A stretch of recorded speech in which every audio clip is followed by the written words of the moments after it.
और मैं बिना किसी विलंब के खेल जगत में भारत भूमि के सबसे अग्रणी राज्य हरियाणा की धरती से किसान कौम का बेटा जो गांव ढाणी के अंतिम छोर से निकलकर खेत खलियानों की महकती माटी के खुशबू से निकलकर सामाजिक सरोकारों की अग्रिम पंक्ति में खड़े रहने वाले मेरे बड़े भाई श्रीमान हर्षित छिकारा को इस मैं नहीं बुलाऊंगा, आपके दोनों हाथों की जोरदार तालियां बुलाएगी बड़े भाई श्रीमान हर्षित छिकारा।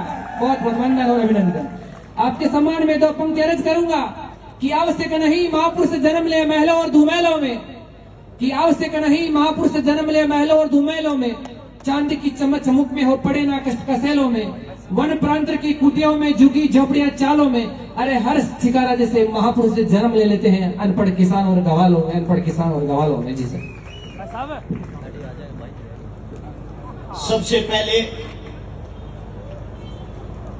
सम्मानित बुजुर्ग, नौजवान साथी, आवाज सुन रही मात्र शक्तियां और मंच पर बैठे सभी बुद्धिजीव के चरणों में हरियाणा से आए हर्ष छिकारा की तरफ से हाथ जोड़कर राम राम, अस्सलाम वालेकुम। मेरी आप सभी साथियों से गुजारिश है, पिता समान मेरे अंकल जी, अभी आप लोगों को अपने विचार नहीं अपने दिल की बातें सुना रहे थे सत्यपाल जी, उन्हीं से जुड़ी हुई कुछ बात मैं आप लोगों को बताऊंगा जो आपके जीवन में काम आएंगी। आप जो लोग बैठे हो थोड़ी देर के लिए इस राजनीति को भूल जाओ कि आप किसी पार्टी से जुड़े हुए हो और हकीकत पे आ जाओ, जमीन पे आओ। अगर आप टीवी देखोगे, फोन देखोगे, उसके अंदर आपको दिखाई देगा हिंदू मुसलमान को मार रहा है, मुसलमान हिंदू को मार रहा है। यही लड़ाई आप लोगों को दिखाई जाती है ना। इसकी हकीकत क्या है? क्या आप लोगों ने कभी इसकी हकीकत को जाना है? वो हकीकत मैं आप लोगों को बताता हूं, आप लोगों के अंदर कितनी ताकत थी, हमारे बुजुर्ग, हमारे नौजवान कैसे थे, हमारा भाईचारा कैसा था, और आज इन राजनीति के बहकावे में आकर हमने अपना हाल खुद क्या कर लिया। एक इस दुनिया का सबसे बड़ा खूंखार लुटेरा जिसका नाम था तैमूर, तैमूर आज के दिन, जो आज की तारीख है 17 अक्टूबर, आज इसे 4 दिन पहले 13 अक्टूबर 1398 में हिंदुस्तान पर चढ़ाई करता है कि मेरे को हिंदू लूटने हैं। और जब वो हिंदुओं को लूटने के लिए हिंदुस्तान के अंदर आता है, कैथल तक वो 2 दिसंबर को पहुंचता है। कैथल हरियाणा के अंदर जगह है, कैथल से वो दिल्ली के अंदर आता है। उस दिन 11 दिसंबर की तारीख थी। यहां तक आते आते उसने 1 लाख हिंदुओं को गुलाम बना लिया। और 1 लाख जब हिंदुओं को गुलाम बनाया, दिल्ली के दरबारों में बैठे राजा साहब को पता चला हमारे हिंदुस्तान के हिंदुओं को गुलाम बना लिया गया, चलो उनको छुटवाते हैं।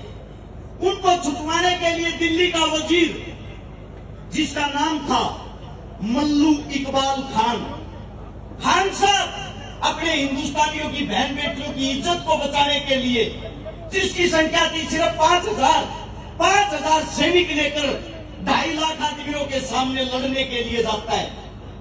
उसकी ज्यादातर सेना वहां मारी जाती है। वो शहादत किसके लिए दे रहा था? अपनी 1 लाख हिंदू बहन बेटियों के लिए, क्योंकि वो राजा था। वो राजा का फर्ज बनता है अपनी प्रजा का ख्याल रखना, ना कि प्रजा को आपस में लड़वाना।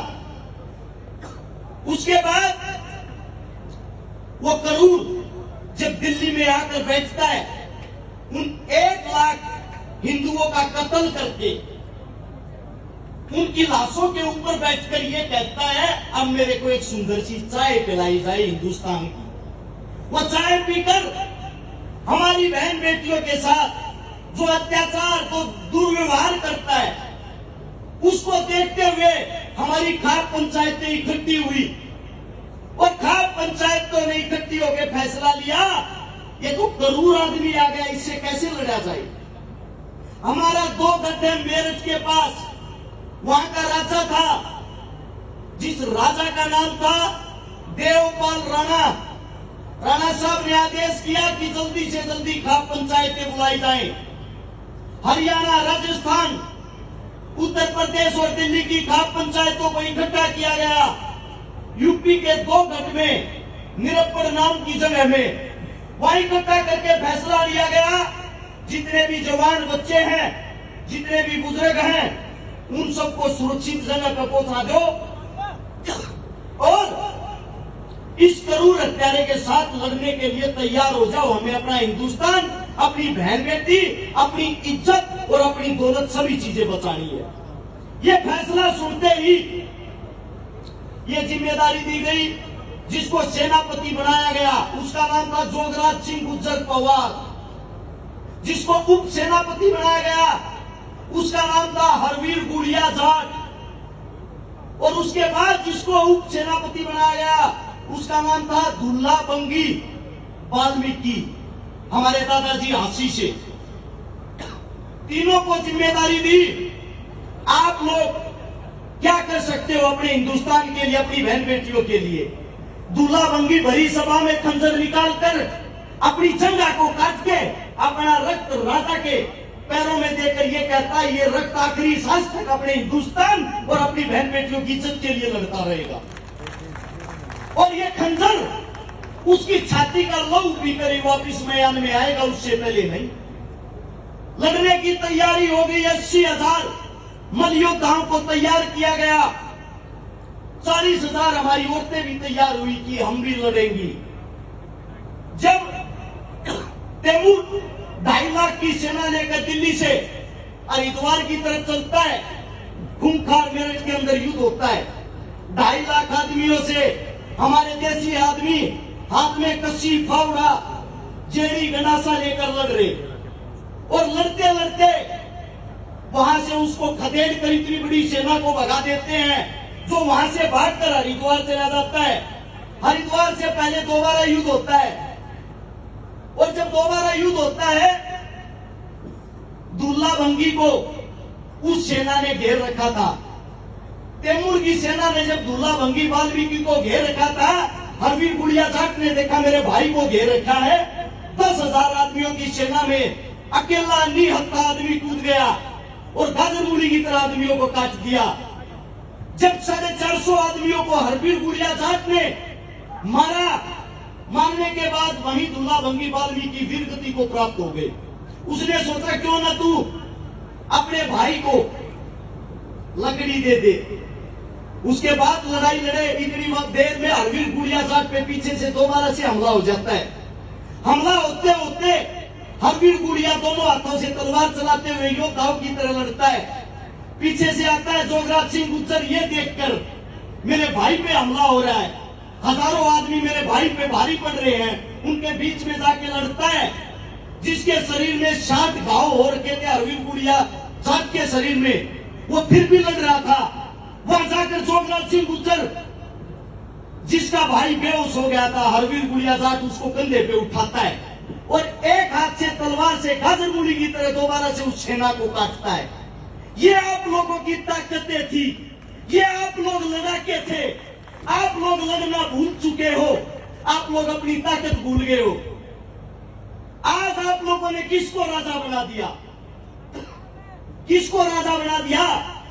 उन आदमियों को आप लोगों ने राजा बना दिया जो कभी अंग्रेजों के बस्ते उठाते थे, जो अंग्रेजों के घर बैठकर हमारी गुलामी बताते थे कि इन आदमियों को मैं बहका लूंगा, मैं फुसला लूंगा। आज भी आप उस जाल से बाहर नहीं निकल के आए हो। मैं आप सभी साथियों से एक बात कहना चाहता हूं, अगर आपके घर में कोई बीमारी होती है, आपके काम आपका पड़ोसी आएगा, कोई राजा नहीं। और आपके पड़ोसी की कोई भी जाति हो, आधी रात को आप उसी का दरवाजा खटखटा सकते हो, किसी राजा का नहीं। आप सभी साथियों से एक विनती करता हूं, एक बात को समझने की कोशिश करें, ना हिंदू बुरा है ना मुसलमान बुरा है। बुरी है तो ये सियासतें जो आप लोगों को लड़वाती रहती हैं। आप सभी साथियों से मेरी गुजारिश है, विनती है, इस लड़ाई से बाहर निकलकर अपने भाईचारे को पहचानो। और आज आप अपने हक के लिए नहीं खड़े हुए, आप लोग दोबारा से गुलाम होते जा रहे हो। आप सभी साथियों को बता देता हूं, अरश शिकारा ने कभी झूठ नहीं बोली, याद रखना। बहुत जल्दी दोबारा से गुलाम हो जाओगे इन नेता मंत्रियों के। जैसे मलिक साहब ने बताया, आगे चुनाव नहीं होंगे, जो राजा बन गया वो राजा ही रहेगा, इस बात को नोट कर लेना।